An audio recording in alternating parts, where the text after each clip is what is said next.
जनतेमध्ये फिरत आहे आणि ही कामं भविष्य काळात पूर्ण करण्यासाठी, पुढे जाण्यासाठी, प्रभात राहण्यासाठी आपण राष्ट्रवादी काँग्रेस पक्षामधून लढायला माझी परवानगी आहे. अजितदादा असतील, वळसे पाटील असतील, यांच्या सगळ्यांच्या बरोबर चर्चा करू राष्ट्रवादी काँग्रेस पक्षामधून लढण्याचा निर्णय घेतला.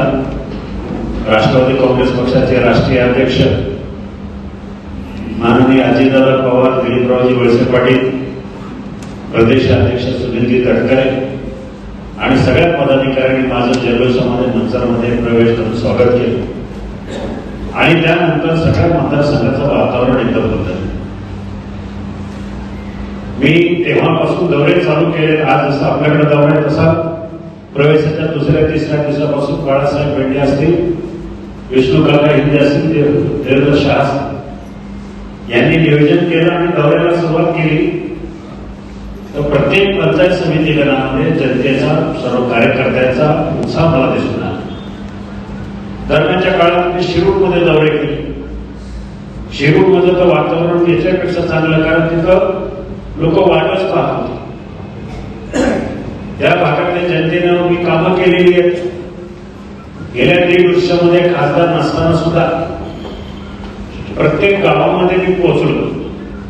प्रत्येक गावामध्ये काही ना काही विकास निधी टाकू शकलो. याचं कारण या सरकारनं, दोन्ही उपमुख्यमंत्री आणि मुख्यमंत्र्यांनी मला दिलेली ताकद. खासदार नाही पण जनतेमध्ये फिरायला काय हरकत आहे. माझा पराभव झाला तरी सुद्धा मला 5,78,000 मतदान झालं. आता तुम्ही विचार करा, 5,78,000 मतदान आहे काय थोडं तितकं नाही. विजय उमेदवाराचं मतदान आहे 6,30,000. मग 6,00,000 मतदान घेऊन मी घरी बसायचं आणि जनतेला वाऱ्यावर सोडायचं माझ्या मनाला पडलं नाही.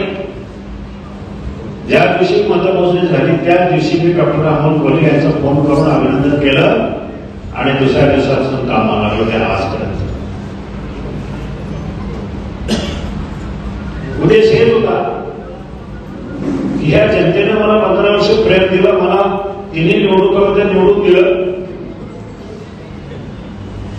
मग यांच्यासाठी पराभव झाला म्हणून घरी बसायचं, यांची काय चूक? 6 लाख लोकांची चूक काय?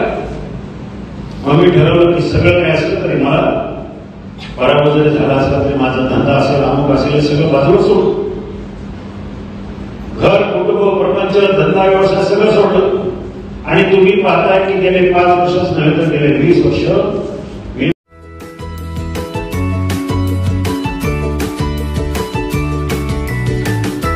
बातम्या शेतीच्या, बातम्या मातीच्या, बातम्या अन्यायाच्या, गुन्हेगारीच्या,